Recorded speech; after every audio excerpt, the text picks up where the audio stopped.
गए, लेकिन वो वैसा का वैसा ही है। किसको कहा महर्षि पतंजलि ने? हमने क्या बताया था?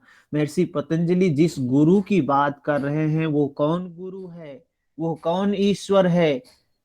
वो एक ऐसी सत्ता है जो नित्य है। और नित्य क्या है? एक तरंग, एक नाद, जो उसको बोलते हैं अनाहत नाद, जो उत्पन्न होती है, नष्ट होती है, उत्पन्न होती है, नष्ट होती है, जिसका ये स्वभाव है। और ये स्वभाव ही नित्य है। अनित्यता का स्वभाव ही नित्य है। यहां क्या बोल रहे हैं? नाद, वो तरंग, बिंदु, वो तरंग जो है। तरंग क्या है? नाद किसको बोलते हैं? नाद कांसे का जो घंटा होता है, उसकी ध्वनि को नाद कहते हैं। हम लोग बोलते हैं ब्रह्मनाद। ओम का जब उच्चारण करते हैं तो एक जो इंस्ट्रक्शन दिया जाता है, ओम के उच्चारण को शुरू करने का, उसमें बोलते हैं ब्रह्मनाद। ब्रह्मनाद मतलब क्या है? नाद है।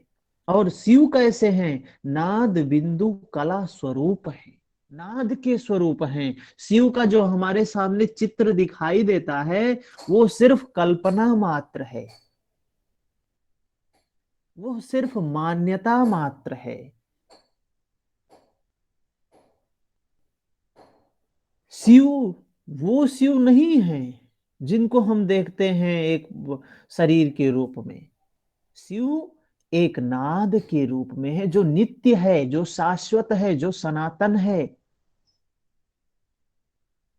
नाद बिंदु उसी को कहते हैं। नाद जो उत्पन्न होती है, नष्ट होती है, लेकिन वो उत्पन्न और नष्ट होने का स्वभाव नित्य है, जो नित्य चल रही है। इसी नाद से संपूर्ण प्रकृति की उत्पत्ति हुई है। इसी नाद में संपूर्ण प्रकृति विलय हो जाएगी। और जो ये गूंज होती है, गूंज, उच्चारणों उपरांत जो उच्चारण, जो घंटे का, जब टन से घंटे में जो आवाज आती है, वो जो लंबे समय तक चलती है, उसको बोला बिंदु। नाद का अंश रूप क्या है? आत्मा ही कला है। तो नाद बिंदु कला रूप का ये स्वरूप बताया भगवान शिव का। उस नाद बिंदु कला रूप आत्मा में अपने गुरु रूप शिव का प्रतिदिन ध्यान करना चाहिए। अर्थात जो उस नित्यता का ध्यान करता है, कल्पना नहीं करता है। ध्यान का मतलब अनुभव करता है, देखता है। कहां पर? अपने इस काया में, इस शरीर में। उसको कह रहे हैं। वो ही है नादानुसंधान। नाद की हम अनुसंधान कर रहे हैं, खोज कर रहे हैं, जो अपने शरीर में हो रही है, अपने शरीर में उत्पन्न हो रही है, नष्ट हो रही है। और यह उत्पन्न और नष्ट होने का जो स्वभाव है, नित्य है। उसकी खोज करने की प्रक्रिया को ही कहते हैं, उस खोज की स्थिति को ही कहते हैं समाधि की स्थिति। समाधि की महत्ता बताते हैं। अंतर जगत की खोज है, समंदर के भीतर की खोज है, अपने शरीर के भीतर खोज है, बाहर की खोज नहीं है। यहाँ पर साधना का मतलब है अपने आप को साधना। अध्यात्म का मतलब है अधि आत्म, अपने अंदर की बात है। तो समाधि की महत्ता बताते हैं अगले श्लोक में। इस अध्याय के पहले श्लोक में भगवान शिव को, नाद बिंदु कला रूप शिव को नमस्कार किया और कह रहे हैं कि इसको जो नित्य जानता है, महर्षि पतंजलि ने भी कहा है, तज्जपस्तदर्थ भावनम। महर्षि पतंजलि भी तो वही बात कह रहे हैं। जो जो योग सूत्र के क्लास में रहे होंगे या उनको जिसने भी सुना होगा उसको बात समझ में आ रही होगी। वहां भी तो उसी नित्यता के अनुभव की बात कह रहे थे महर्षि पतंजलि। भावनम, अनुभव करना है। महर्षि भी यहाँ भी स्वात्माराम भी कह रहे हैं कि उसका नित्य पारायण करना है। नित्यम तत्र पारायण, जो उसका नित्य पारायण करता है क्या होता है? वह परम पद को प्राप्त होता है, निरंजन पद को प्राप्त होता है। तो अगले श्लोक में उस निरंजन पद की महत्ता का वर्णन करते हैं। उस निरंजन पद की महिमा का वर्णन करते हैं। क्या है? अथेदानीम प्रवक्ष्यामि समाधिक्रम उत्तमम् मृत्युघ्नं च सुखोपायम् ब्रह्मानंदकरं पदम्। अब उस समाधि की,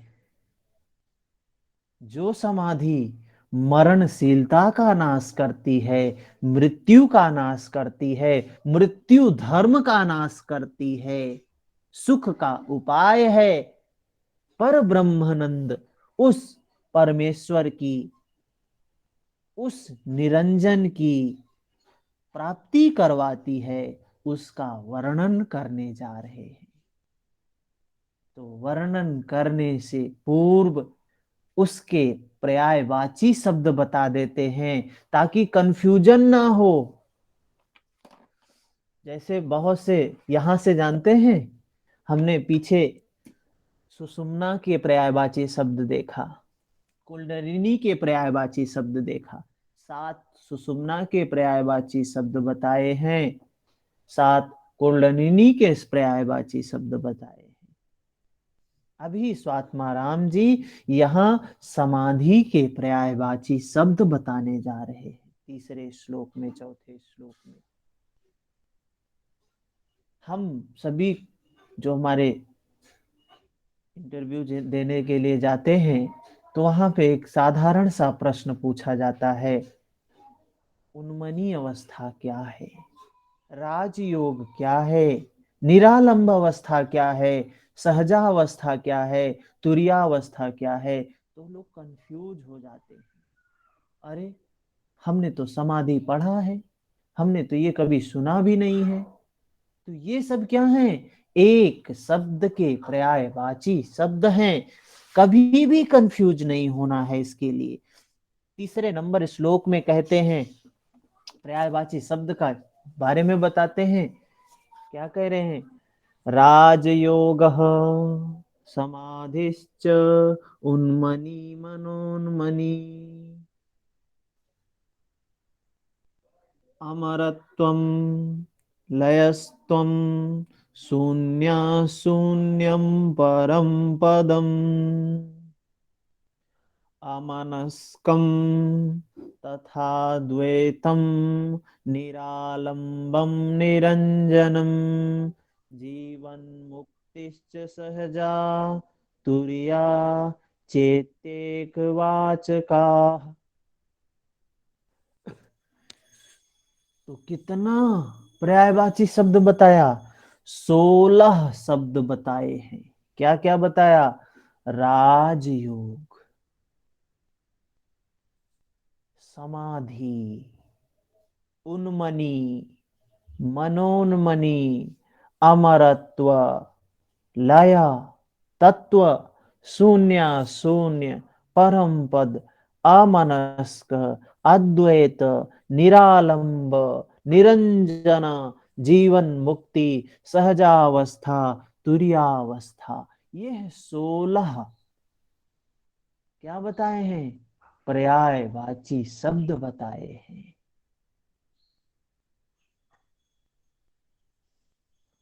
कभी भी इसमें कंफ्यूज नहीं होना है। थोड़ा सा शब्दों को लेके हम कह सकते हैं राजयोग मतलब वो अवस्था जो उससे ऊपर कुछ नहीं। समाधि मतलब हम उसके सम हो गए। उन्मनी मनोन्मनी मतलब वो शून्य सी अवस्था, लय, उसमें मिल जाना। हम उसका अर्थ बोल सकते हैं अलग। अमनस्क मतलब यह अवस्था जहां पे मन का शून्य हो जाना। अमनस्क अलग अलग नाम बोल दे। अद्वैत मतलब द्वैत का भाव समाप्त हो जाना, एक हो जाना। निरालंब आलंबन रहित हो जाना, रेला। ये शब्द का हमने अर्थ बोल सकते हैं, लेकिन समझने की दृष्टिकोण से हमेशा समझना है कि सच्चाई तो एक ही है। ये जो बोल रहे हैं ये क्या है? समाधि की बात बोल रहे हैं। तो कभी भी इंटरव्यू में जाएं, क्योंकि इंटरव्यू से जरूर गुजरना पड़ेगा। आलंबन का मतलब होता है नीता जी कि जब हम किसी चीज का सहारा लेते हैं, आलंबन है, प्रॉप्स का प्रयोग कर रहे हैं, आलंबन है। लेकिन हमने कोई आलंबन नहीं, हम निरालंब हो गए, आलंबन रहित हो गए। ये अवस्था निरालंब अवस्था है।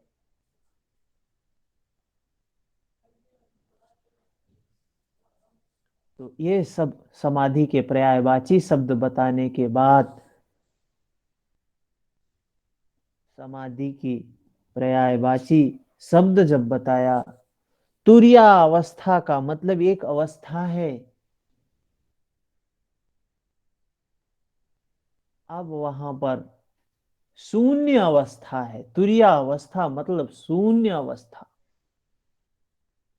चित्त की शांत अवस्था, मुक्त अवस्था। तो आगे के श्लोक में क्या बताते हैं? समाधि का स्वरूप बताने जा रहे हैं महर्षि पतंजलि, कि समाधि कैसी होती है। अभी तो बता दिया, यह राजयोग है, समाधि है, उन्मनी है, मनोन्मनी है, लय है, तत्व है, जीवन मुक्ति है, सहजावस्था है, तुरीयावस्था। ये पर्यायवाची शब्द बता दिए हैं। अब बताने जा रहे हैं इसका स्वरूप क्या होता है, कैसा होता है। तो 5 नंबर श्लोक में कहते हैं, सलीले सैन्धौ यद्वत् साम्यम् भजति योगतः तथात्मनं मन सोरैक्यं समाधिर्भिधीयते।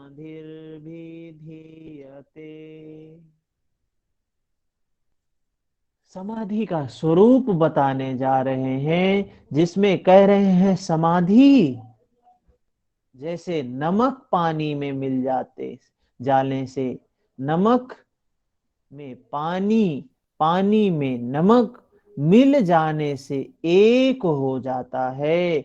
वैसे ही यह आत्मा और मन की एक रूपता ही समाधि है। आत्मा का और मन का एक हो जाना, अर्थात अद्वैत का भाव समाप्त हो जाना, एक होने की अवस्था क्या है? समाधि है। किसी को पता है कबीर दास जी ने क्या क्या बात कही है इस विषय पर? कबीर दास जी के श्लोक किसी को याद हैं? एक होने की अवस्था को कहते हैं, इस तरीके से एक हुआ कि असकत खोजी जाए।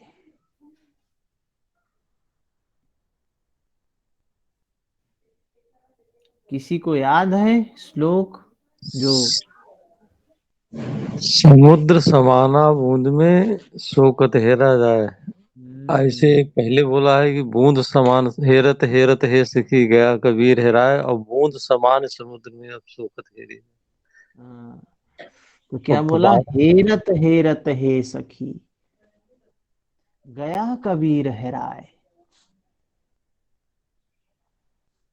वो कबीर खोज रहा था उस नित्य को, उस शाश्वत को, उस सत्ता को। जब तक खोज रहा था तब तक अलग था। जैसे नमक और पानी जब तक मिलता नहीं तब तक अलग होता है,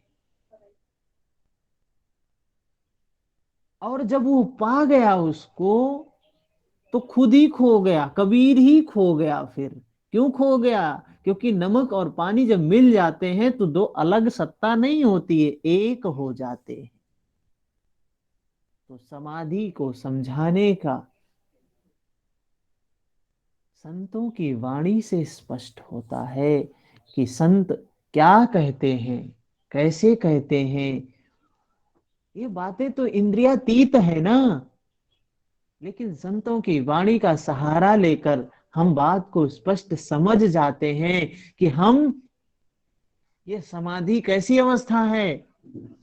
जैसे नमक पानी में मिलता है तो एक हो जाता है, वैसे ही यह मन उस आत्म में, उस नित्य में मिल जाता है, उस नित्य सत्ता में मिल जाता है, उस नाद में मिल जाता है जो उत्पन्न होती है, नष्ट होती है, जिसका नित्यता का स्वभाव है। उसको नित्य जानने लगता है मन, और अपने स्वरूप का भूल जाना, स्वरूप शून्य में वो समाधि, स्वरूप का शून्य हो जाना क्या है? समाधि है। अपना स्वरूप भूल जाना। जैसे कबीर कहते हैं कि कबीर जब तक खोज रहा था उस ईश्वर को,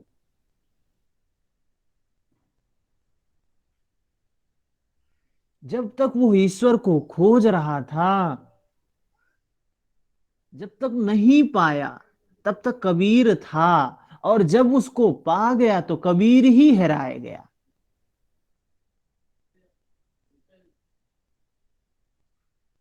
कितनी महान बात कह रहे हैं कबीर दास जी, समाधि का स्वरूप बता रहे हैं। वही चीज स्वात्माराम जी भी कह रहे हैं 5 नंबर श्लोक में।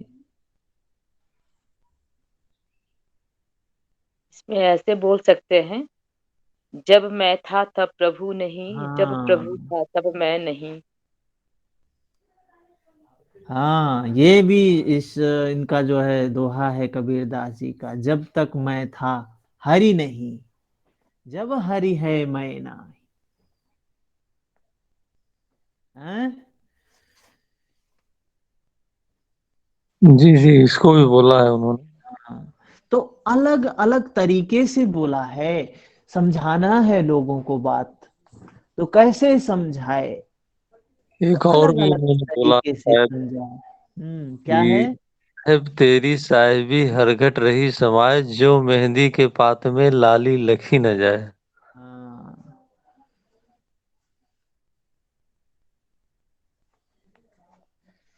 तो क्या है, क्या कह रहे हैं? क्या है इसका? राम तीर्थ जी एक बार फिर से बोलिएगा। साहिब तेरी साहिबी हरघट हम्म, रही समाए, ज्यों मेहंदी के पात में लाली लखी न जाए। उसी तरीके से वो हरघट में समाया हुआ है। हाँ हाँ हाँ। तो क्या है देखिए, कोई कह ऐसे रहा और भी है बहुत सारे शिव श्लोक, है। सूर्य कुंडल बसे मृग ढूंढे बनवाए, ऐसे घट घट राम है दुनिया देखे ना। ये सब एक ही हाँ, तरह। तो कहने का तात्पर्य एक है। अब संत हैं, समझानी है बात, तो कैसे समझाएं? अलग अलग तरीके से, अलग अलग तरीके से समझाते हैं। यहां कह रहे हैं शिव हैं, वहीं कबीर दास जी साहब कह के संबोधित करते हैं, हरि कह के संबोधित कहते हैं, राम कह के संबोधित करते हैं। किसी ने पूछ लिया ये हरि, कभी राम, कभी साहब, कभी अल्लाह, क्या कहना चाहते हैं आप? आपका ये राम कौन है? यह आपका हरि कौन है? क्या एक ही है, क्या अलग अलग है? तो बड़ी सुंदर बात कहते हैं, वो श्लोक हमें याद नहीं है कि जो कण कण में है, जो अणु अणु में है, जो अणु अणु को धारण करता है, जो नित्य है, शाश्वत है, उसी नाद को ही कहते हैं वो राम है। इस क्षण की जो सच्चाई है वो राम है, वो शिव है, वो अल्लाह है। जो सत्य है इस क्षण की, उस नाद, उस सच्चाई को जिसने जान लिया, उसने राम को जान लिया। तो कितनी ऊंची बात कहते हैं। हम लोग राम के नाम पर सिर्फ राजनीति करते हैं, राम के नाम पर सिर्फ चर्चा करते हैं, राम के नाम पर ईंट पत्थर के सिर्फ कुछ निर्माण कर लेते हैं। हम सोचते हैं हम राम को स्वीकार कर रहे हैं, यथार्थ में राम तो कुछ और हैं और हम कहीं और जा रहे हैं। समाज कहीं और जा रहा है। हमको उस राम को जानने की जरूरत है, हमको उस शिव को जानने की जरूरत है, जो नाद बिंदु कला स्वरूप है। फिर समाधि का स्वरूप बताते हैं। जैसे जैसे हमारे कबीर जी ने एक ही तरीका नहीं बताया, कई तरीके से बताया, वैसे ही स्वात्मा राम जी भी योगी हैं। समझानी है बात तो और तरीका, दूसरी बात बोलते हैं समाधि के बारे में। बड़ी सुंदर बात है। यदा संचीयते प्राणो मनसं मानसं च प्रलीयते, तदा समरसत्वं च समाधिर्भिधीयते। जब प्राण क्षीण हो जाता है, मंद हो जाता है, चित्त में लीन हो जाता है, जब प्राण क्षीण होकर, मंद होकर चित्त में लीन हो जाता है, तब दोनों की, तब दोनों की, किसकी दोनों की? चले वातम चले चित्तम निश्चले निश्चलम भवेत। तब दोनों की एक रूपता हो जाती है। जब चित्त और प्राण एक हो जाए, चित्त भी शांत हो जाए, प्राण भी शांत हो जाए, अर्थात कौन सी अवस्था आ जाए? केवल कुंभक की अवस्था आ जाए, मनोन्मनी अवस्था आ जाए, उन्मनी अवस्था आ जाए। ऐसी स्थिति को क्या बोल रहे हैं? समाधि है। जब दोनों एक हो जाएं, इसके बाद फिर यहां भी नहीं रुकते हैं, फिर आगे बढ़ते हैं और बात बताते हैं, समाधि के स्वरूप के बारे में और भी बताते हैं। नेक्स्ट श्लोक। तमस तत्समं चाद्वैरोरैक्यं जीवात्म परमात्मनोः प्रनष्ट सर्वसंकल्पः समाधिः सोऽभिधीयते। क्या कह रहे हैं? जीवात्मा और परमात्मा दोनों की एक रूपता, वही बात कह रहे हैं। जब मैं था तब हरि नहीं, जब हरि है मैं नाही। अब एक हो गया, अब हरि मिल गया तो मैं नहीं रह गया। अब दोनों का एक हो जाना और क्या है? इच्छा का समाप्त हो जाना, इच्छा मात्र का समाप्त हो जाना। क्या है? समाधि की अवस्था है, उन्मनी अवस्था है, मनोन्मनी अवस्था है, राजयोग की अवस्था है, तुरिया अवस्था है, सहजा अवस्था है। सहजा अवस्था का मतलब जब हम सहज हो जाए,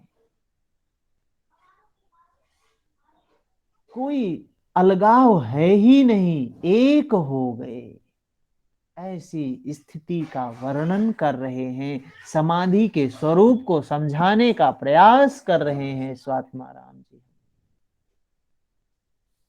ये सब बताने के बाद ये समाधि की अवस्था सब प्राप्त करना चाहते हैं। सभी चाहते हैं कि ये स्थिति आ जाए, यह परमानंद की स्थिति आ जाए, लेकिन कैसे आएगी यह अवस्था, किस प्रकार से प्राप्त होगी, उसका माध्यम बताते हैं गुरु है। गुरु उपदिष्ट मार्गेण, गुरु की महिमा बताते हैं। बिना गुरु के 8 नंबर श्लोक में बताते हैं क्या है, बिना गुरु के हम वो साधन नहीं प्राप्त कर सकते हैं। कबीरदास जी भी बोलते हैं,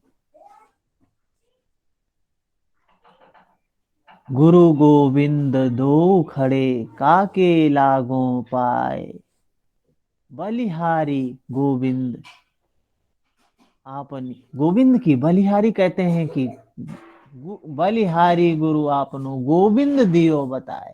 गोविंद का पता तो गुरु ने बताया है ना। तो गुरु की महानता बता रहे हैं कि गुरु कितना महान है।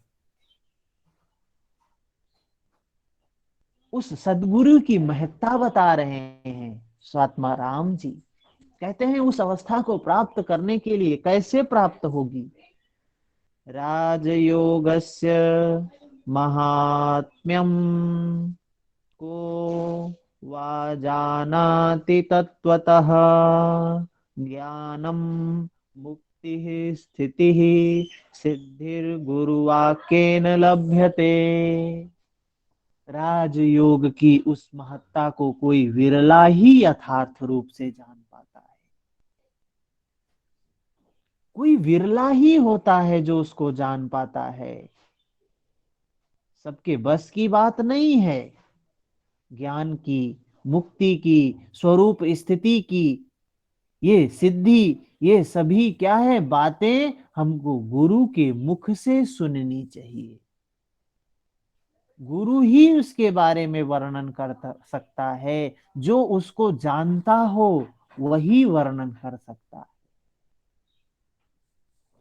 तो महत्ता बता रहे हैं गुरु की, एक ही श्लोक में नहीं बताया है, आगे फिर बढ़ते हैं, फिर बताते हैं गुरु के बारे में।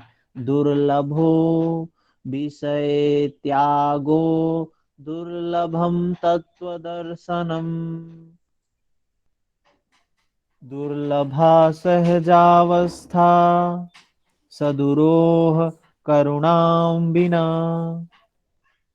कह रहे हैं बिना सदगुरु के दया के विषयों का त्याग नहीं होता है। बिना सदगुरु के, बिना गुरु की दया के, बिना गुरु की करुणा के, बिना गुरु की मैत्री के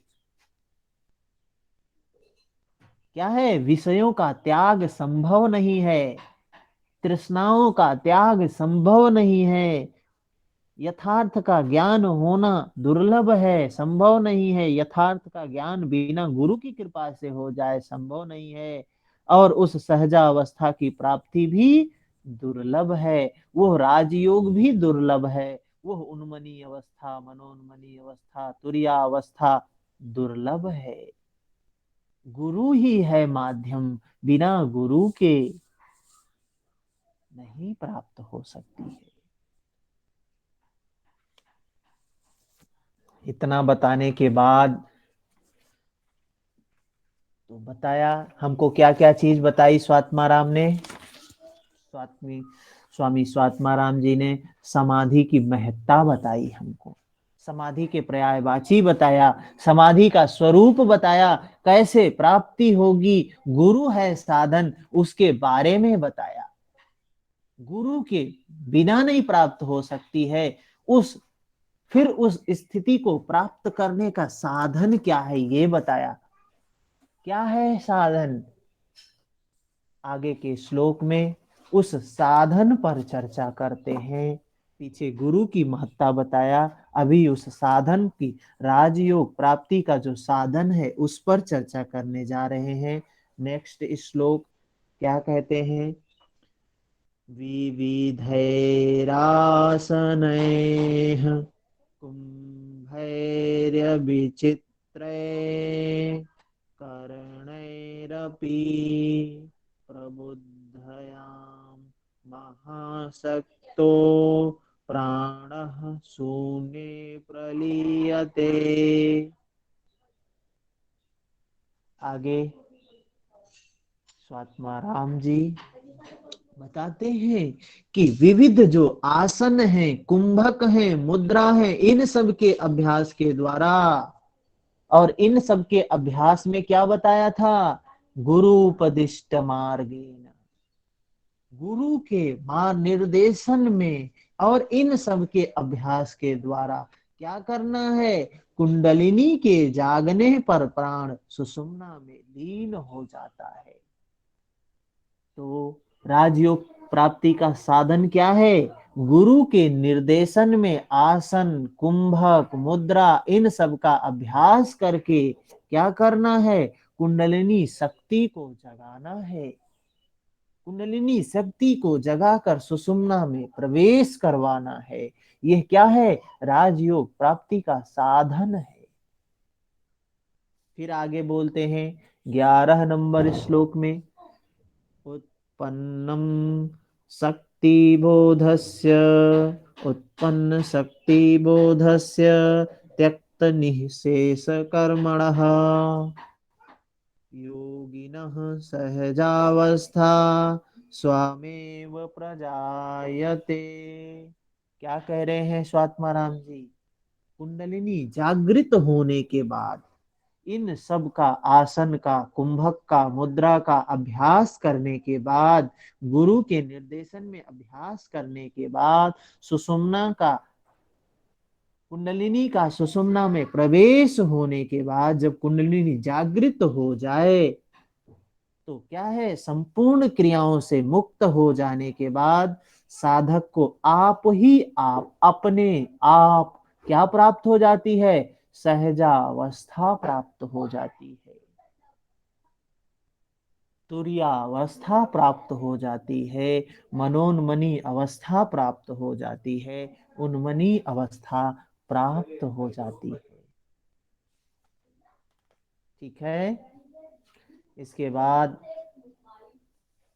आगे फिर कुछ बताते हैं साधन के रूप में, और भी बातें बताते हैं 12 नंबर श्लोक में। सुषुम्ना वाहिनी प्राणे शून्ये विशति मानसे तदा सर्वाणि कर्माणि निर्मूलयति योगवित्। स्वात्मा राम जी कहते हैं, प्राण का सुषुम्ना में प्रवेश होने के फलस्वरूप चित्त शून्य में चला जाता है। जब प्राण का सुषुम्ना में, कुंडली का सुषुम्ना में प्रवेश होता है तो क्या होता है? चित्त शून्य में चला जाता है।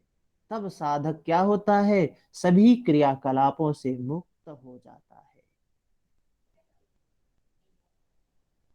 है। ऐसी स्थिति में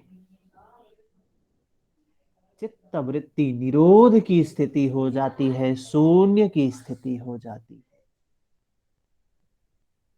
ठीक है, तो आज हम लोग यहीं तक 12 नंबर श्लोक तक करेंगे। इसके पीछे किसी का कोई प्रश्न है तो बिल्कुल निसंकोच पूछ सकते हैं।